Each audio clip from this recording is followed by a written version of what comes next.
শেষ এলে আজকে বানাবো পাবদা মাছের আলু বা বেগুন দিয়ে পাতলা ঝোল। আমি মাছটাকে ধুয়ে হলুদ নুন মাখিয়ে রেখেছি। বন্ধুরা আমার মাছটা ভাজা হয়ে গেছে, মাছগুলো ভাজা হয়ে গেছে। তো ওই তেলের মধ্যে দিয়ে দেবো কালো জিরে। বন্ধুরা এই মাছে কালো জিরে ফোড়ন দেবে। এর মধ্যে দিয়ে দেবো আমি আলু। আলুটা দিয়ে ভাজা ভাজা করবো। এই পাবদা মাছটা কালো জিরে সম্বার দিয়ে বেগুন আলু দিয়ে খুব ভালো লাগে।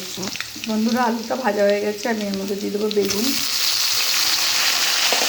বেগুনটা দিয়ে আমি একটু ভাজবো।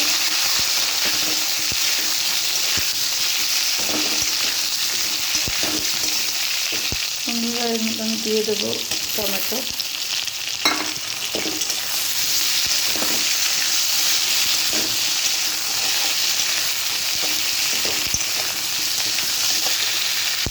আমার এটা একটু ভাজা ভাজা হয়ে গেছে, এর মধ্যে আমি দিয়ে দেবো মশলা। বন্ধুরা এর মধ্যে দিয়ে দিচ্ছি আমি লঙ্কা চেরা আর জিরে বাটা।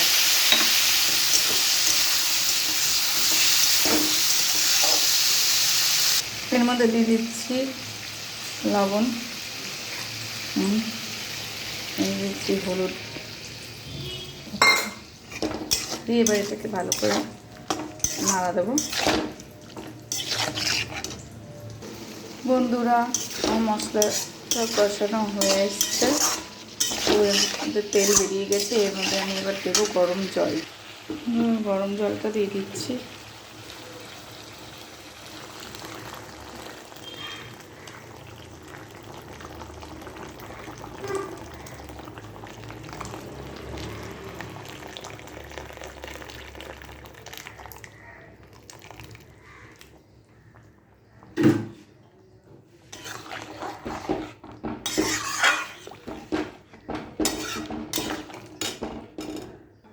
বন্ধুরা আমি জল দিয়ে দিয়েছি, এবার এটা টকবক করে ফুটবে, তারপর আমি মাছগুলো দেবো। বন্ধুরা আমি মাছগুলো ভেজে রেখেছি, এর মধ্যে দিয়ে দেবো ঝোলটা। দেখুন বন্ধুরা, কড়াইতে দিতে গেলে মাছগুলো ভেঙে যাবে, ওর জন্য আমি এভাবে করলাম।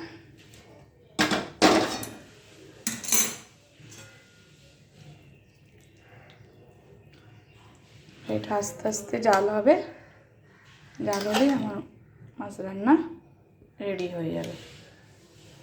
বন্ধুরা তোমরা এইভাবে বানাবে, খুব ভালো লাগবে। বন্ধুরা টকবক করে মাছের ঝোল ফুটছে, এবার আমি এর মধ্যে দিয়ে দেবো ধনেপাতা।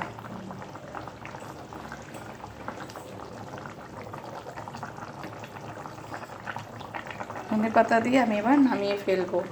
বন্ধুরা তোমরা এইভাবে পাবদা মাছ বেগুন আলু দিয়ে ঝোল করে খাবে, খুব ভালো লাগে শীতের সময়। আমি এখানে রান্নাটা শেষ করছি আজকে। আমার রান্নাটা ভালো লেগে থাকলে একটা সাবস্ক্রাইব করে দিও, কমেন্টসে জানিও, একটা লাইক দিও, বেল আইকনটা ক্লিক করে দিও। তোমরা ভালো থেকো, সুস্থ থেকো, টাটা।